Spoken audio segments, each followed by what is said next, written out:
It's 5 a.m. We're currently in the car. We're gonna attempt to drive the whole Great Ocean Road today. So it's about 243 kilometers one way. Definitely not recommended to do in one day, but that's all the time we have. So we're gonna try to make the best of it and kind of visit that region. And hopefully right now we... Take the next right. Thanks, Jarvis. We get to catch the sunrise at Lorne. Route recalculation. If this guy's gonna be talking the whole time, I don't know if I can do this.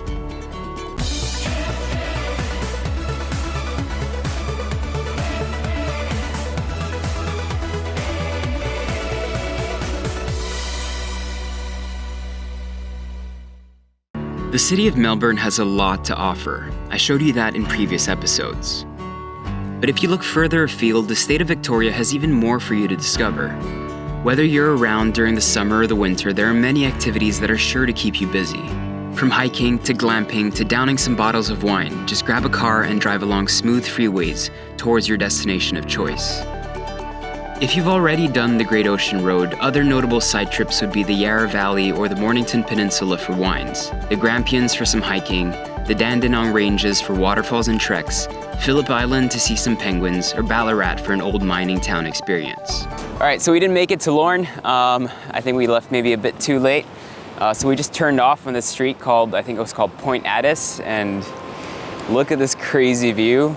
We skipped Torquay altogether, but this is where some of the best surf breaks are in the world. And in Torquay, that's where you have kind of like Bell's Beach and stuff like that, which is like a surf mecca.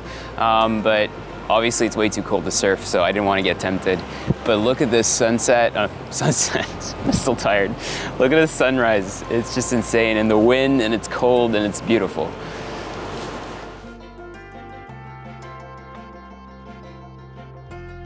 This is the small town of Lorne. It's really cute and quaint.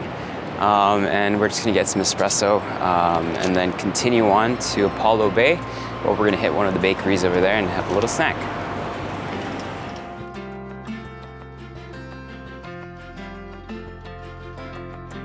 I was clearly lying. I can't resist a good avocado toast. I mean, the produce is just so good. I could eat this every morning.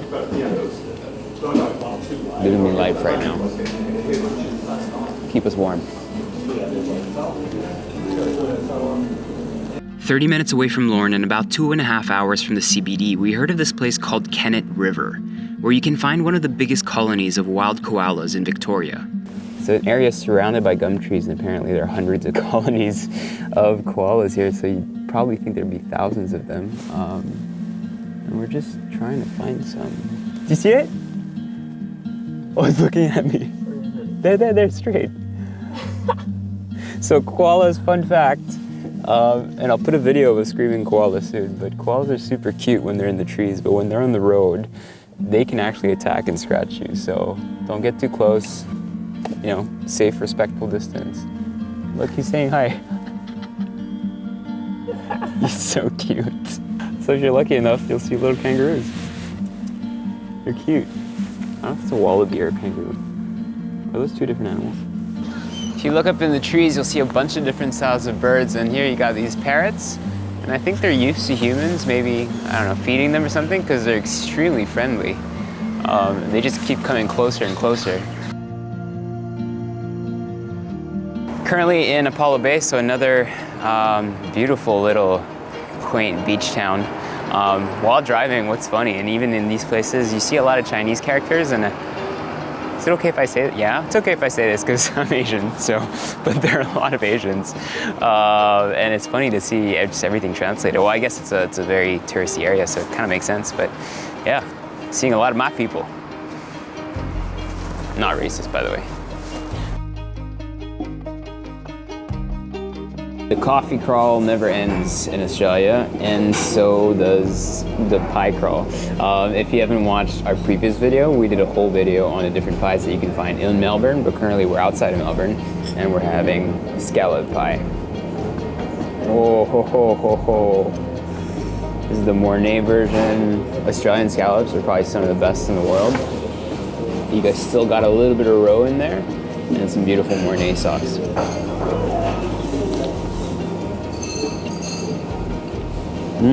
I can see why they have that translated both in Chinese and English. It's really good. You should not miss out on that.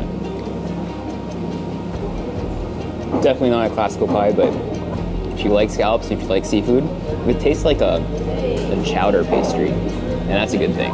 You know how when you dip bread in a chowder and it's delicious? It's kind of the same thing, except it's chowder inside of a pastry. After a 3-hour drive from the CBD, we finally reached the 12 Apostles, a network of limestone cliffs, caves, and rocks formed over millions of years, crowning the rugged beauty of this region. This is the most famous stop on the Great Ocean Road and can get quite crowded. However, don't limit yourself to just this stop. There are lots of bays and coves where you won't find many people. These are usually just up random turnoffs all along the road, and if you have the time, they will provide fun spontaneity to your road trip.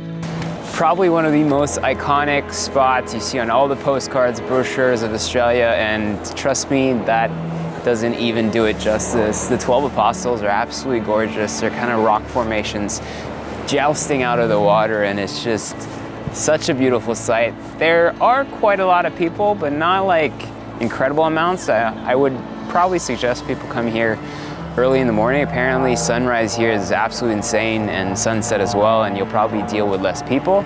But I think since we are in October, there's just not huge amounts, so it's pretty good. Once you've reached this point, you could continue on to Port Fairy, or you could take a right in country towards the delicious food that awaits you in the small town of Timboo. This spot is amazing. It's just so peaceful. It looks like a little slice of heaven, and it seems like it's kind of dairy country, because while we were driving there were a lot of cows, and only cows through the farmlands while we were driving, and we found this place called Timboo Cheesery. So we're having like a cheese sampler with some nachos. I'm absolutely starving. We've been driving since 5:30 in the morning. It's now 3 p.m. It's our first quote-unquote proper meal aside from the snacks that we had a while ago. So I'm gonna taste all of this. This looks delicious. Got some local looking camembert here. And to know that this is made straight from the milk that they're getting over there on the dairy farm. Fantastic. Probably not something very local, but they make nachos, which makes sense because they have cheese. They probably have amazing tomatoes here. I have the chef cheese here with some melted, I don't know what that is, but it looks insane.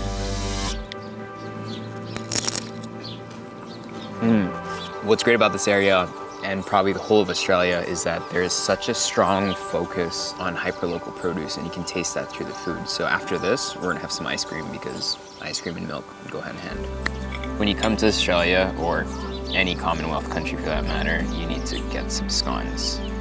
Fluffy, buttery, some fresh cream on that. Woo! And then some berries. There's actually a berry farm not far from here where you can go pick your own berries, so I wouldn't be surprised if that came from there. So these cool collaborations happening. There's a chocolate shop that's not far. She's selling the chocolate over here as well. We're starving, so we're gonna finish all this. You okay there?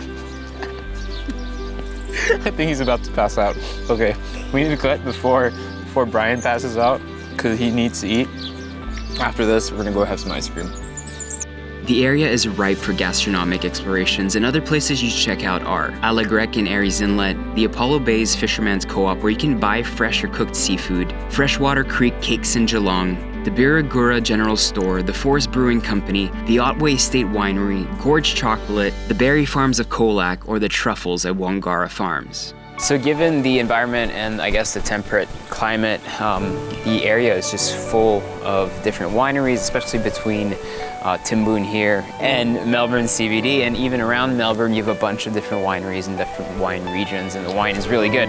But we decided not to visit a winery simply because I'm driving and I won't be able to drink anything, and that's equivalent to modern day torture.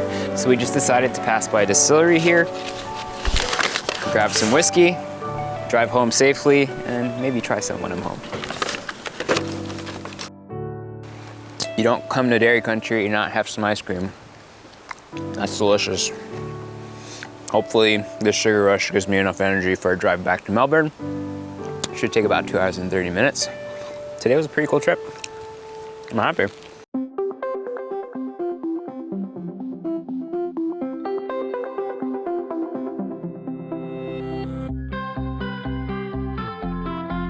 That was one hell of a trip. I hope you guys enjoyed that. We were in the car from 5:30 a.m. to 7:30 p.m. We finally made it back to the city. It was really tiring, but definitely worth it. And I would recommend it 100%, but if you can do it overnight because you'd have just more time to kind of explore that area. There's so much to do, as you saw. Right now, we are at the Queen Victoria Market because there's a night market happening here tonight. So we're gonna cover that, but it's a great way to kind of just segue to our next video. So the next video will be all about the markets in Melbourne. So do check that out. That will be the 5th and final video. So yeah, that was 5 videos total. Happy days. Is that what they say here? I think that's what they say.